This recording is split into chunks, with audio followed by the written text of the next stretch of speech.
Imagine waking up without an alarm, thousands of years ago. There was no office waiting somewhere beyond the camp. There was no boss expecting anyone to arrive. There was no clock telling them when work began. So what did ancient humans actually do all day? The answer might be very different from what you imagine. Their mornings usually began with simple daily needs. Someone needed food before anyone could relax. Others searched nearby areas for useful plants. Some people checked tools left behind from yesterday. But hunting did not necessarily consume the entire day. Sometimes food could be found surprisingly close to camp. That left something modern workers rarely have enough of. They had time. Time to rest after difficult tasks. Time to talk with other people. Time to teach children important survival skills. Time to repair things before they completely broke. And sometimes, time to simply do nothing. But why did ancient humans need so little daily work? For many hunter-gatherers, finding food took less time than expected. Some foods could be gathered without traveling very far. Nuts, roots, fruits, and plants were often nearby. A successful hunt could also provide food for several days. That meant nobody needed to hunt from morning until sunset. But why didn't they simply keep hunting anyway?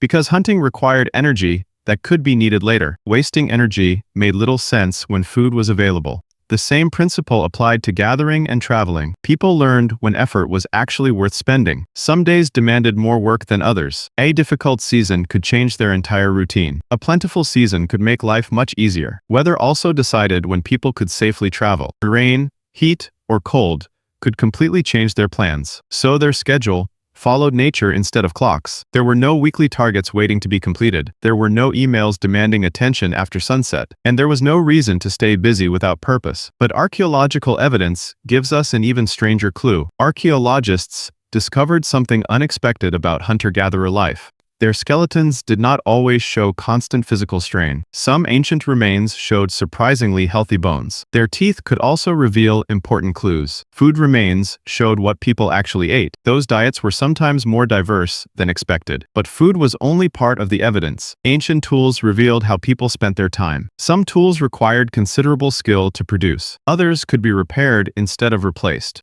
That meant people invested time when necessary, but they did not need constant production. Archaeological sites also reveal traces of personal decoration. Shells, pigments, and beads appeared in ancient communities. These objects were not essential for finding food. So why did people spend time making them? Perhaps survival involved more than simply finding calories. People also needed relationships, identity, and shared meaning. And those things required something surprisingly valuable. They required free time. Free time allowed humans to do things beyond basic survival. They could shape tools more carefully when time allowed. They could also decorate objects with unusual details. Some communities created pigments from naturally colored minerals. Others collected shells that had no practical purpose. These objects could travel surprisingly far between communities. That suggests people sometimes moved things for social reasons. They were not simply collecting whatever helped them survive. They were also creating things that meant something. But creativity was not their only use of time. People needed to maintain relationships within the group. Sharing food could strengthen trust between families.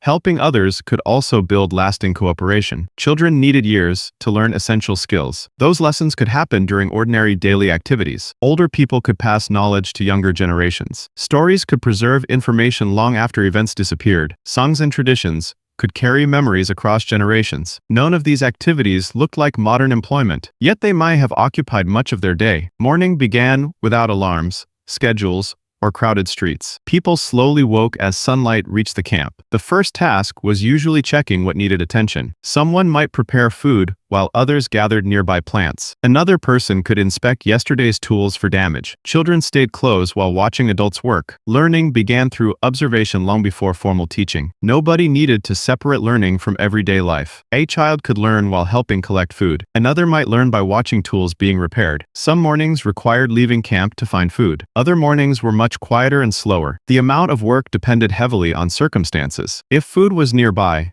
traveling became unnecessary. If animals were moving, hunters might leave quickly. Nothing forced every person to follow identical routines. Different people could handle different tasks throughout the morning. Some worked while others cared for children. Eventually, the group had enough food for the day. But that still left one surprising question. Hunting was important, but it was never guaranteed. Animals could disappear from familiar hunting grounds. Bad weather could make tracking nearly impossible. Sometimes hunters returned without bringing anything home. That made other food sources extremely important. Gathering could provide food without chasing dangerous animals. Roots could be collected while traveling nearby. Fruits and plants could also fill empty stomachs. Small animals required less effort than large prey. Fishing could provide another source when conditions allowed. Different environments offered completely different food choices, so hunting was only one part of their strategy. Some days required hours of searching for food. Other days could be much easier. A successful hunt could change the following days. One large animal could feed many people. That reduced the need for immediate hunting. Instead,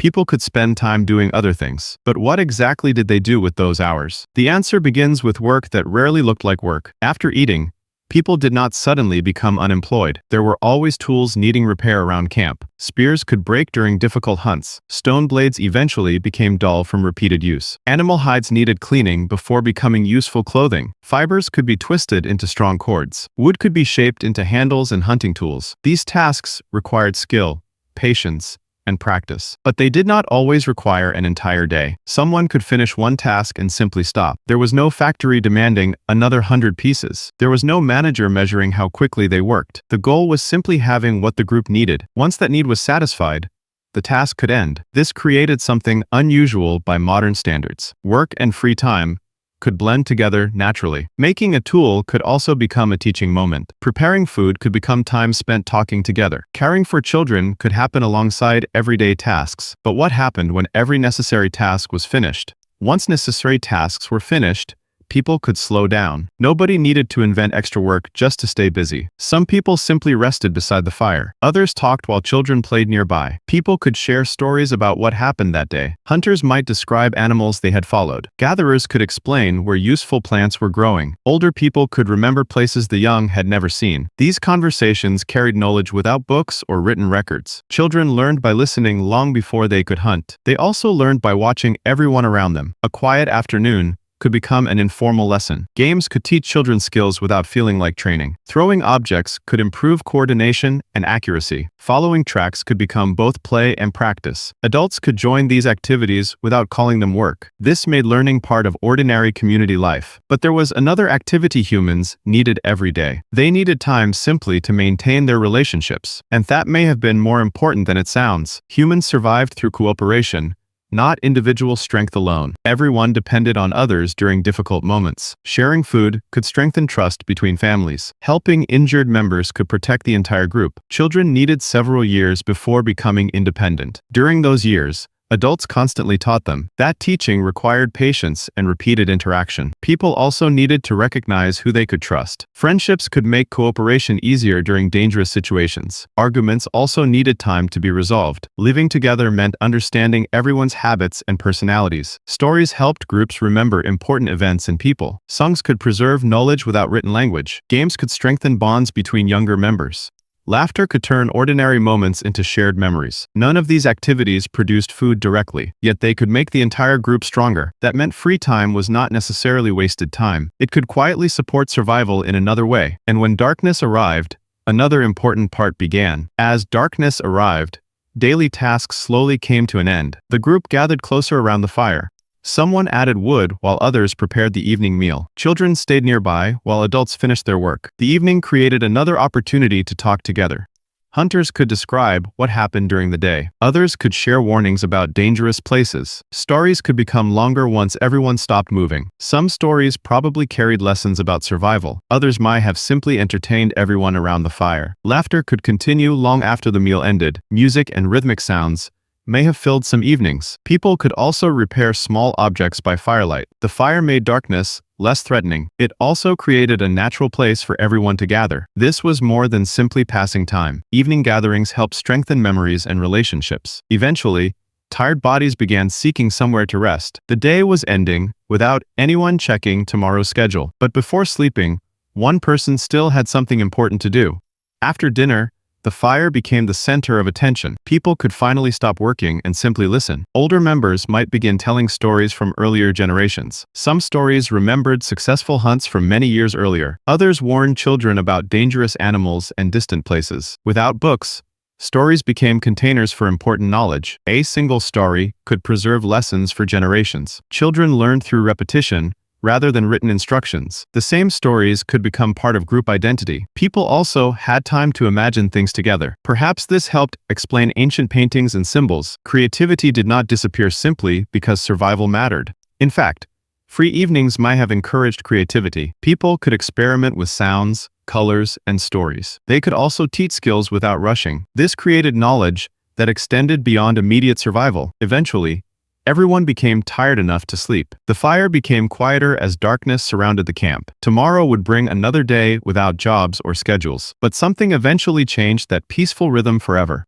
Eventually, some humans began growing their own food. Plants were no longer simply found in nature. People started staying near fields for longer periods. Animals were gradually brought closer to human settlements. This created a completely different daily routine. Food now required constant attention throughout the growing season. Fields needed planting, watering, protecting, and harvesting. People could no longer simply leave when conditions changed. Settlements became more permanent as food production increased. Population could also grow when reliable food became available. More people meant more work needed every day. Tasks that once ended quickly could now continue longer. There were crops to protect and animals to manage. There was also food to store for later. The old rhythm of following nature began changing. People now had to make nature work for them. Free time became harder to protect as communities grew. The simple life of hunters slowly became something different. But agriculture brought something humans had never possessed before. For the first time, people could build a future around one place. The new settled life brought food,